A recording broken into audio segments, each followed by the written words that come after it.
Building community and my heart of hearts is what this is about. Whether you're on LinkedIn, whether you're on Facebook, I know we live in a society where everything's built around ROI. You got to get a return. You got to do this. It's capitalism. I get it, but I think sometimes we dismiss the human element when we're talking about finance. And I was talking about this today on LinkedIn, where people are saying, now this is perfect because we're going to segue, right? So, somebody said, if you're going to be great at something, you got to be disliked. People are going to hate you, and yada yada yada. And I said, why does it sound like you're a Batman or Marvel villain to be successful? That's not how, that's not how life works. I said, the reality is people get some modicum of success. And then when they get to that level of success, they want to go back and frame all they went through as some kind of heroic, it's the typical Marvel movie. Like, oh, my parents were killed and I became Batman, I don't know, I get DC and all those guys mixed up, but I became this person and now I'm the Joker, or I'm this, I'm that. And it's like, no, that's not how this actually worked. But that's the movie you want to sell, because that sells tickets. And again, I know the boring side of things is this. Hey, you know what? Sometimes people are going to help you. There's things that are going to happen in life. Not everybody's going to hate you. People actually love you. People want to see you succeed, but nobody wants to sell that story. That doesn't sell tickets. Welcome, everybody, back to the Growing Money with Sean Trace podcast. I've got an awesome guest with me today. Would you like to tell people a little bit about who you are and what you do? Kevin Thompson, founder of 9i Capital Group here in Texas. We're a registered investment advisory firm. We work with mainly retirees and or business owners or high net worth or high income producing professionals like doctors and attorneys. So we help them understand exactly how their money works, how we can save most of that money, and how we can distribute that money in retirement. That's where we lie. That's where we invest money, and that's how we basically build our practice. Tax planning is a major part of it as well. So again, all things finance. And of course, you probably see me on these different publications and all of that stuff as well. So I'm active on news media channels as well. So I like to give my 2 cents. I'm authentic, and I always will be authentic. So that's what you're going to get today.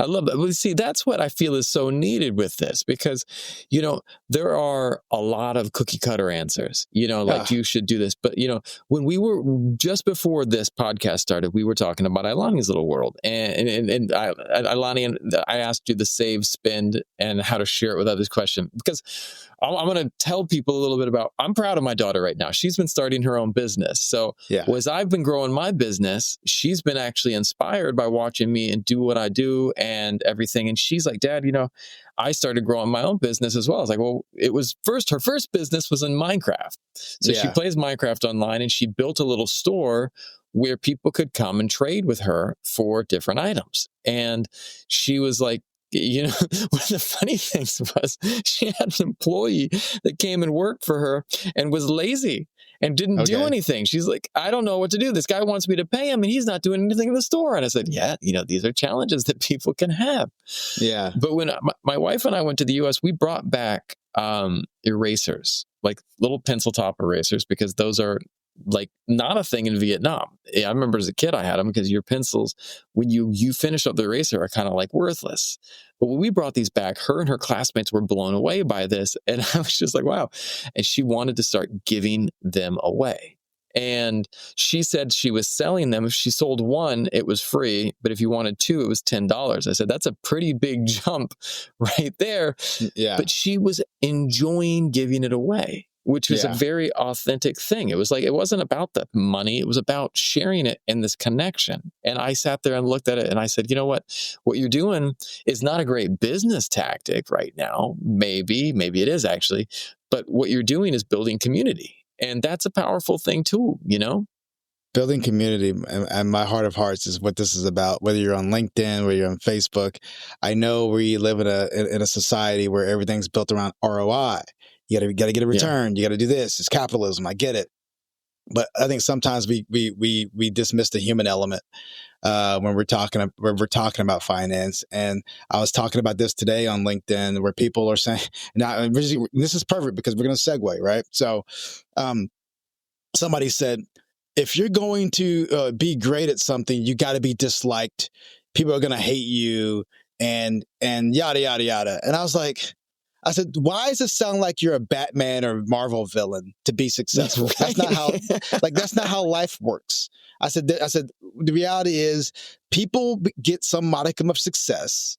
And then when they get to that level of success, they want to go back and frame all they went through as some kind of heroic, it's the typical Marvel movie. Like, oh, my parents were killed and I became Batman, I don't know, I get DC and all those guys mixed up, but I became this person and now I'm the Joker, or I'm this, I'm that. And it's like, no, that's not how this actually worked. But that's the movie you want to sell, because that sells tickets. And again, I know the boring side of things is this. Hey, you know what? Sometimes people are going to help you. There's things that are going to happen in life. Not everybody's going to hate you. People actually love you. People want to see you succeed, but nobody wants to sell that story. That doesn't sell tickets. Most people, and I think that I saw that too. The other day, someone was like, if you want to get ahead, you got to leave all these people behind. They are holding you back. And I was like, man, they've been standing by you the whole way. Most of them want to see you succeed as much as anyone else. Maybe they don't know how you're going to do it. Maybe you need to be connecting to people. Like for me, as I started growing my business, I realized some of the people around me, they wanted me to succeed, but they didn't have the information to help me get to the next step. But they definitely were cheering me on. They definitely wanted to help out. But, certainly broaden your group of friends, but that's still building a community. That's still building out and growing your space.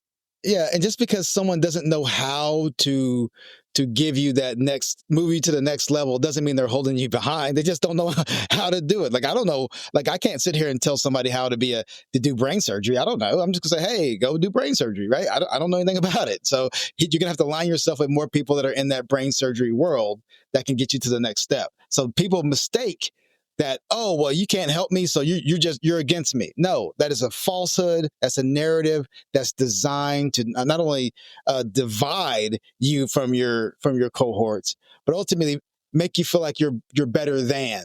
And I can't stand that, man. I'm sorry, I can't stand that. And I see it, this Gordon Gekko mentality of like, and especially in our finance world, you see guys with the hair slicked back. You're like, I'm like, who are you trying to be today? Like, is this your character? This your character today? Okay, I get it. So it's just funny to me.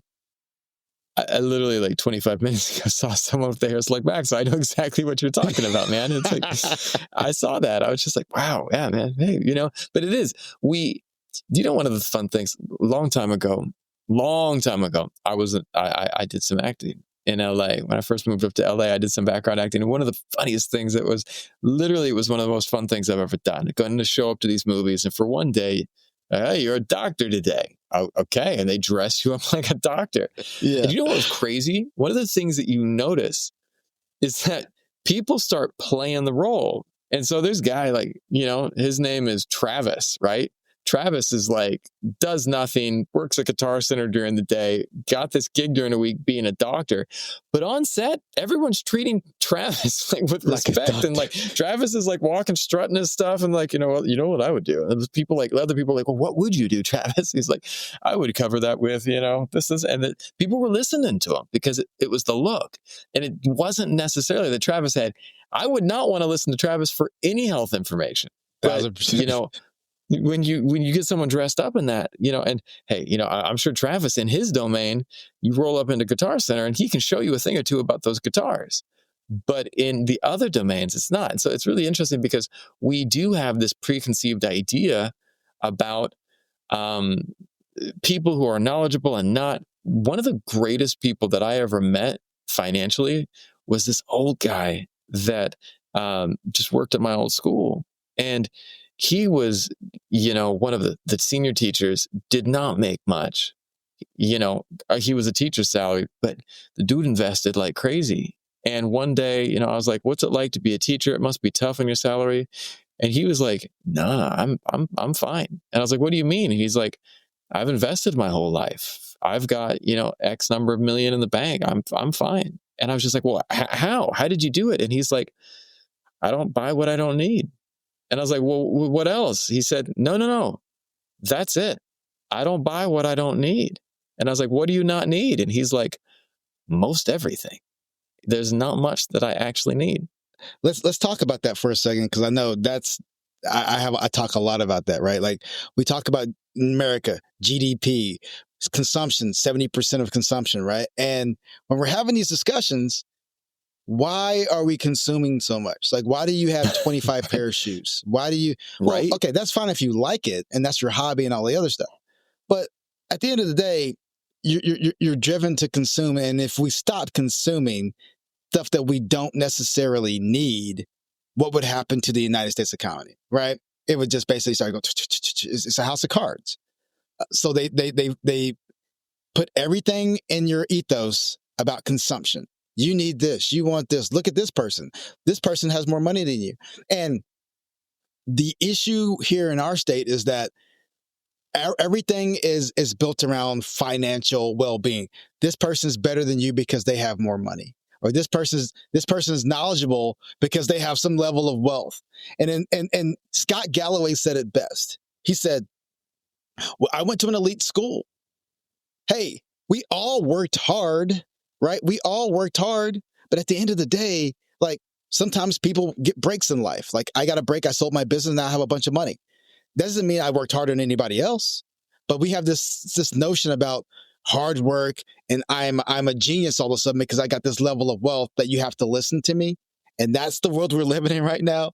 I call it we're a nation of C students at this point because we have a bunch of people that are C students that are running everything. And that's where we're at right now. But back to the GDP thing, like exactly. Don't buy what you don't need. And basically just live in your comfort zone. You're going to be very, very successful, very, very wealthy. And I think that a lot of people feel that they can't do it because they just want to have the Joneses, what your next door neighbor has. And that's that USA effect, in my opinion. The keeping with the Joneses is such a thing, man. I remember when I was growing up, that whole rich dad, poor dad, I had the two uncles that were both wealthy, but they were wealthy in different ways. One of my uncles sat quietly on his wealth and invested well, and it wasn't flashy. Nothing was flashy. They drove Hondas and Civics and Toyotas. My other uncle, and I loved him to pieces. He was awesome, but man, it was the Porsches. He had everything rare that you could imagine. He had it. And, he had an Arabian horse farm. Like who does that? He had a whole Arabian horse farm. He had 10 Arabian horses. Why? Yeah. His daughter liked it. And I was just like, looking back, I was like, wow, man, rich means that you need to consume. You need to have more.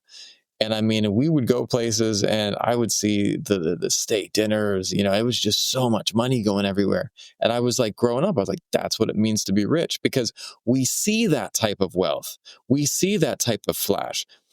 Quiet wealth is not something that's really shown to everyone. You don't see that. I remember once when I was working in Hollywood and I was working in this hair salon while I was doing graduate school. And I was doing their social media and working as one of the receptionists a long time ago. And there was this lady that showed up, and we was really high-end Hollywood. Like it was like who's who came in there. We had actors and famous people all the time. And we were, I had one day that they called me up for drinks. And they were like, hey, come upstairs. It was Oscar week. And I was like, I don't know, man. That's not my crowd. I went upstairs and I walk in this room and it's dark. And next to me is the guy who plays Dexter. I look over there. There's Matt Damon. There's Brad Pitt. There's George Clooney. And there's like all of these other people around me. And Anthony Mackie was right there. It was like right after Hurt Locker. And I was like, what am I doing in this room? I do not know what I'm doing in here. But a week or two before that, this one lady came into our work. And she was just looked like, your mom that had just got off work. She looked, beat up and just, she needed some work done on her hair. She came in, she's like, is there anyone that could do my hair real quick? I got a meeting that I need to get to and I need to look better.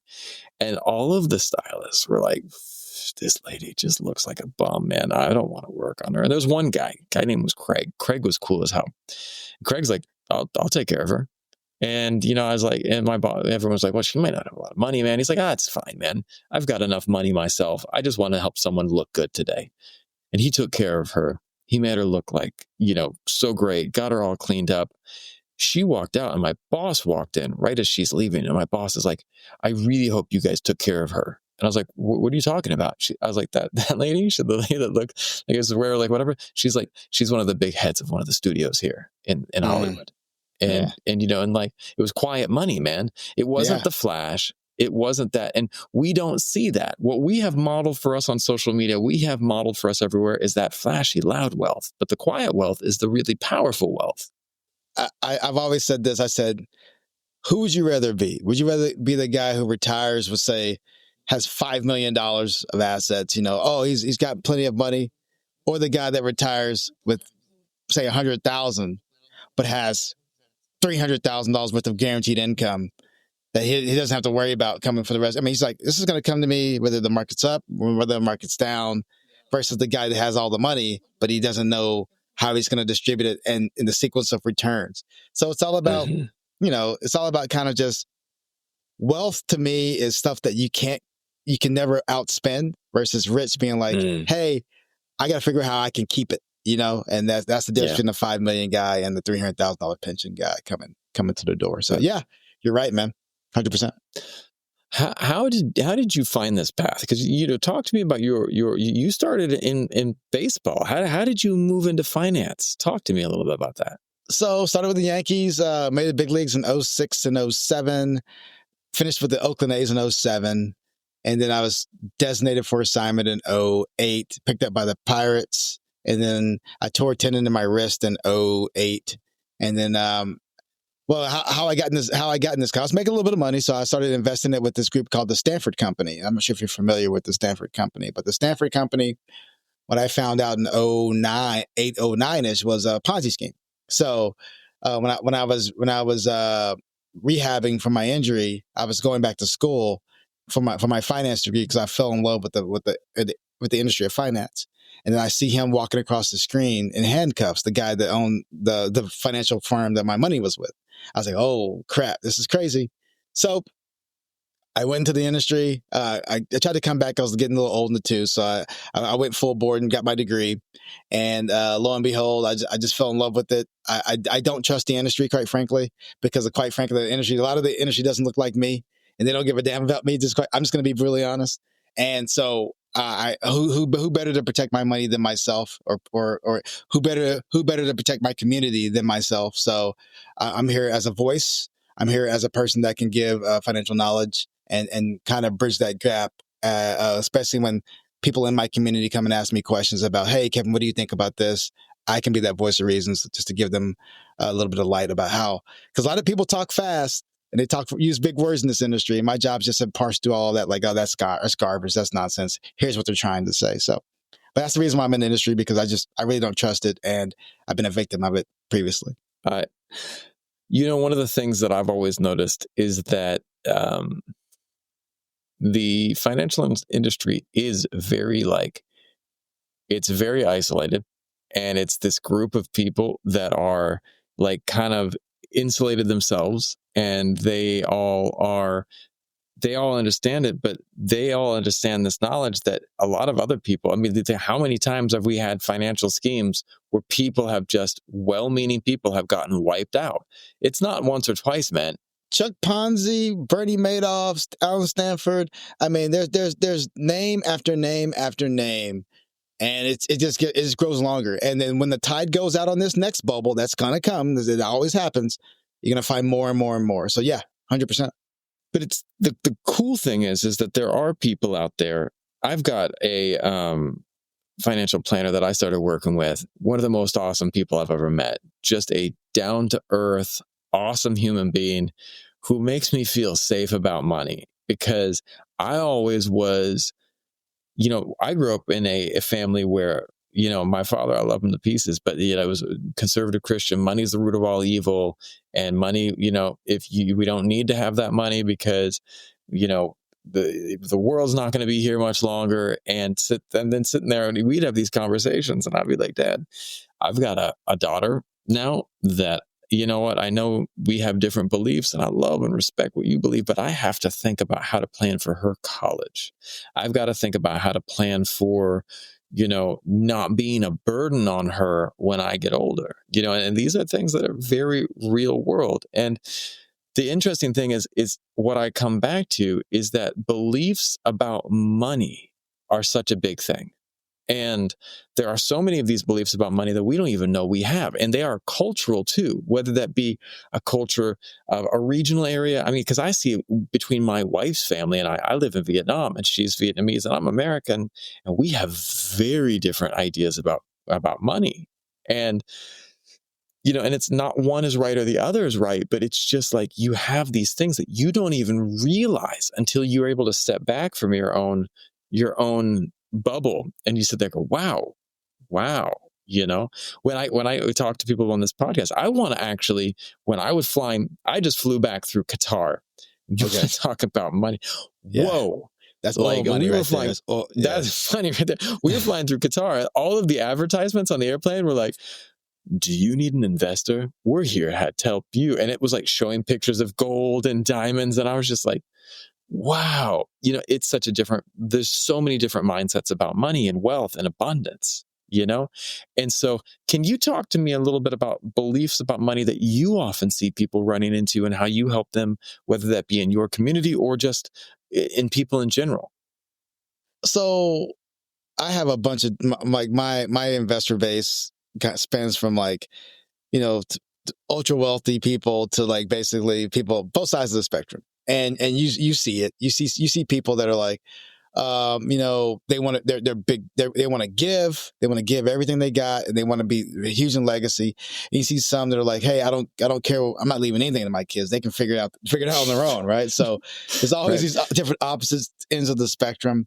But one thing I've noticed that's really clear is that people want to be happy, and what that happiness is not necessarily about the asset level that they have.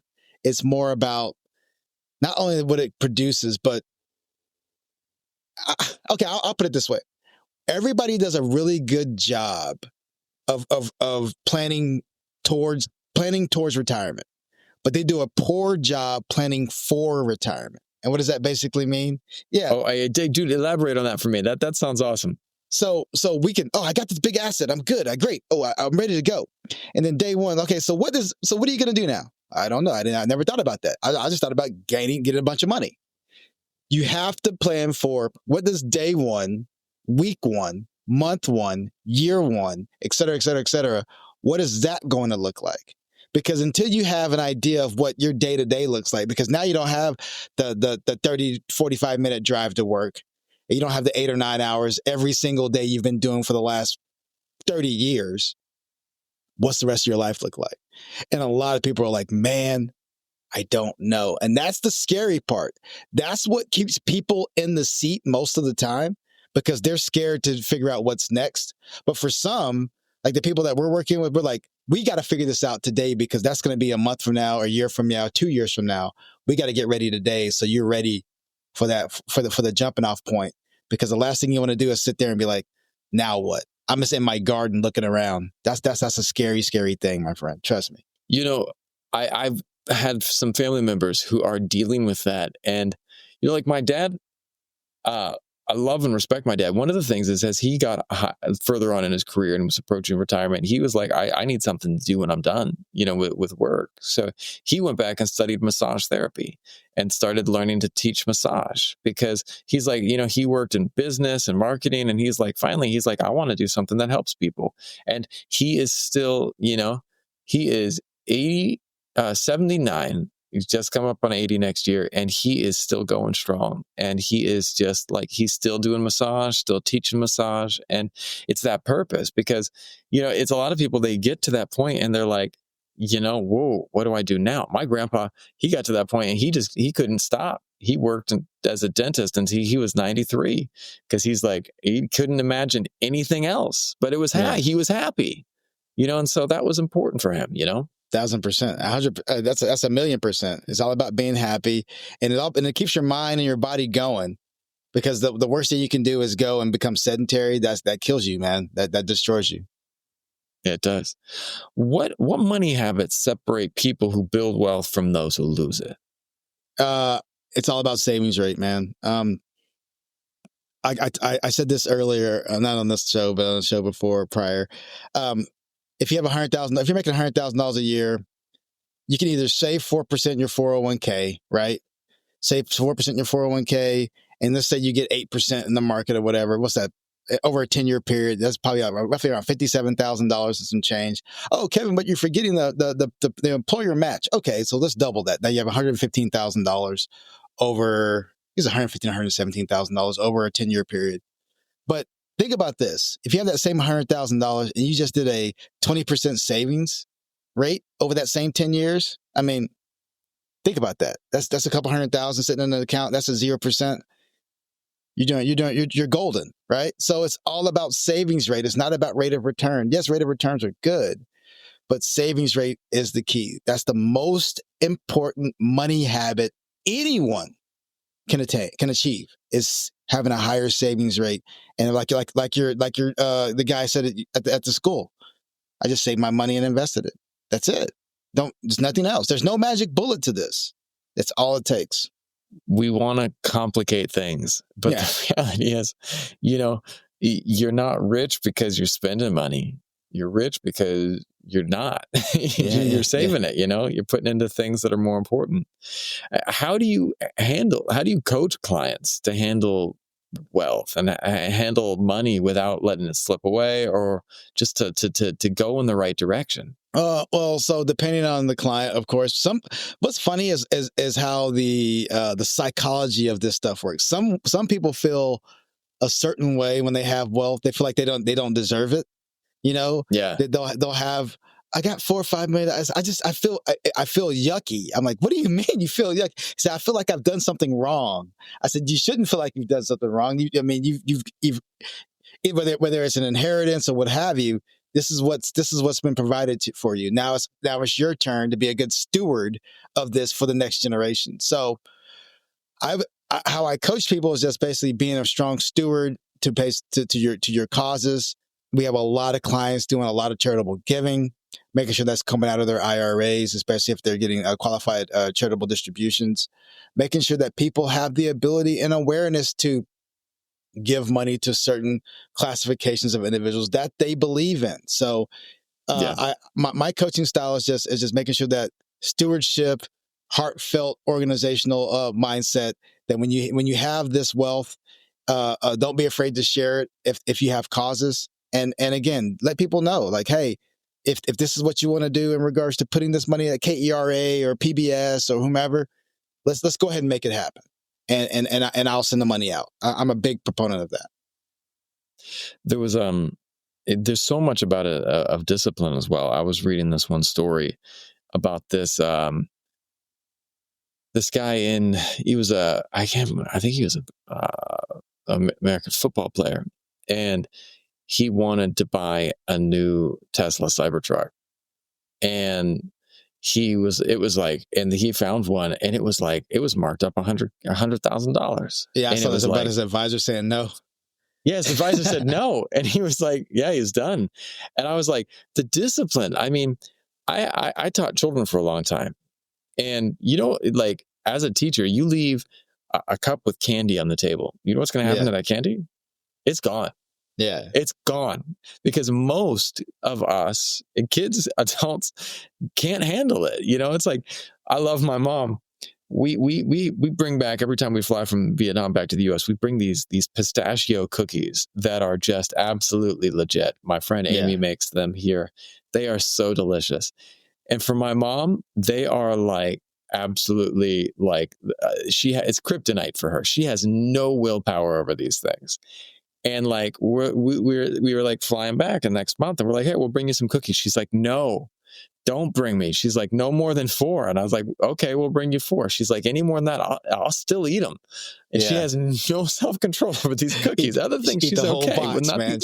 She'll eat them, man. And we went, like, my wife, when we were back there last time, she opened her closet, and she had like the little plastic containers from these things, and there was like about 35 of them in there.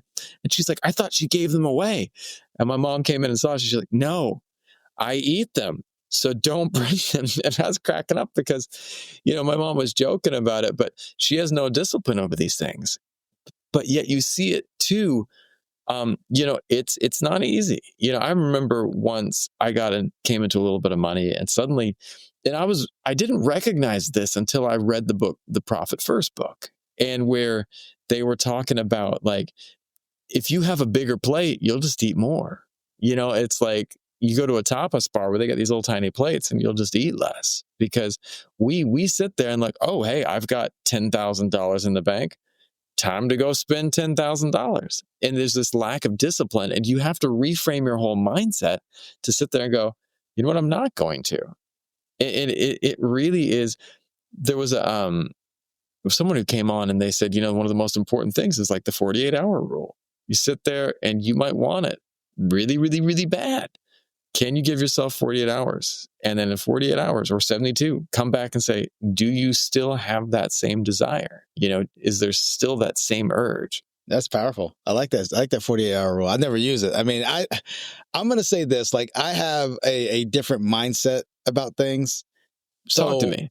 So for me, it's like, I don't mind trick myself. Like, somebody was telling me something about, like, somebody was giving me some Tony Robbins stuff today. And I was like, okay, I'm not going to deal with this stuff today. My mind doesn't need that. Cause I'm a baseball guy. Like, I'm an athlete. Like, I'm just like, hey, if I want something, here, it's tunnel vision, let's focus on it and let's go get it done. Right. So from an athlete's perspective, but I do respect the fact that maybe some people need that. And I respect that. But for me, my mind, just get all that noise out of my brain. If I'm going to do something, I'm going to do it this way. And I can control my outcomes versus having some outside forces tell me, well, you need to work 48 hours. Like, no, man, like, if I want to eat these cookies, I can eat these cookies. Nobody's going to tell me if I can eat them or not. You know what I mean? But I know when to stop, So that's just my mindset. I apologize. That's just me, though. That's not disrespecting anyone else. I feel you, man. And I love that, because for me, I'm the same. Like, when I sat down with my financial planner, I was like, if I tell you that I'm going to pay down debt at this rate every month, I'm going to pay down debt at this rate. If I say that I'm going to be saving at this much every month, I'm going to be doing that. And that's just, and I think, for me, I played competitive sports coming up. I'm a black belt in judo. I did Muay Thai. I also played like volleyball at the collegiate level. I wasn't NCAA, but I was NAIA, and we were D1. We had a good team, Yeah. But the thing is like, none of them are that great comparatively. But the idea about showing up every day and working my butt off in judo, how did you get a black belt in judo? I tell people, I landed on my butt 10,000 times. And then I got back up, did it again. How do you do it? You get thrown, you get back up. And so for me, when I see something that I want to go for, I go for it. And I think that we have to, like, and my nephew, I love the kid, but he's a little soft, and he's like, I don't want to do it. I'm tired. And it's like, so we were at the gym. I brought him, started bringing him to Muay Thai class with me. And so I turn around and the treadmill's on 1. And I run back up. I hit the 6. I'm like, no, you don't. And he's like, oh, I'm getting there. And and he keeps turning around. He's slowing down. But you know what happens after a couple days? After about 2 weeks of doing that, me running over, hitting the 6, and then having him picking up and start running again. Now, running at that 6 is no problem for him, and it's like, you set the standard high. And I think, and that's one of the things too, like with training, because I started this podcast because of my daughter. She started asking me money questions, and I did not have the answers. Yeah. And I wanted to have the answers, because I feel like if I can instill the right things, like right now, my daughter's starting her own business in Minecraft. She's trying to start her own business at school. And she's seeing the problem. She's like, I said, well, why don't you charge your friends for those erasers? Well, I'm not allowed to bring money to school. I said, well, what if you created little tokens and you guys trade the tokens, or you had paper clips that represented something of value? And she's like, nice, I've got paper clips. I was like, but they've got to be special ones so that people can't copy them, And so it's like, but if I don't have that mindset, I don't know what mindset to kind of convey to her. So, but there is, it is a lot of a mindset shift that I have to go through. Where do you go to kind of, what are some of the things that you lean on to kind of work on your mindset? I read a lot, man. I read a ton. So I went to the Future Proof Festival where I was doing a panel, and I got books. I got 5 or 6 books that were given to me. I have this Libby app on my phone. It's through the Fort Worth Library, and I'm either listening to a book or I'm reading a book. I'm outside watching sports. I'll just have a book in my hand. It's important to consistently get your mind moving in the right direction versus just vegging out and social mediaing yourself to death, right? So yes, it's just for me. I read, man. I read a lot. I read often. If I'm not reading something, I'm listening to something. It's pivotal for my mindset because it keeps me engaged and creative. That's just how I work. I love it. I think that, what was it? There was a great director recently that came off. I can't remember. It came out and he said, like, if there's one thing that you can do to better your life, read, and read some more. And then when you get tired, pick up a book and keep reading, because the knowledge of the entire world is contained in all of these books. 1,000%. And now we have AI, but that's being trained off of things like Reddit, man. Go out there and get the classics, get the great books, get all these books. I'm with you. I always have either my Kindle or like I've got an audio book plan, because doom scrolling, it ain't getting you anywhere. There is, and it's getting worse. I am not going to be like doomsday, but so much of the AI generated photos and stuff, and I'm just like, man, I don't even need this. This doesn't help me in any way, shape, or form. And for me, I'm super practical, because if it doesn't help me, like you're finding out about this thing, and in 2022 there was this, it's like, dude, does that really help me? Not really. Yeah. Like for me, what can really help you going forward?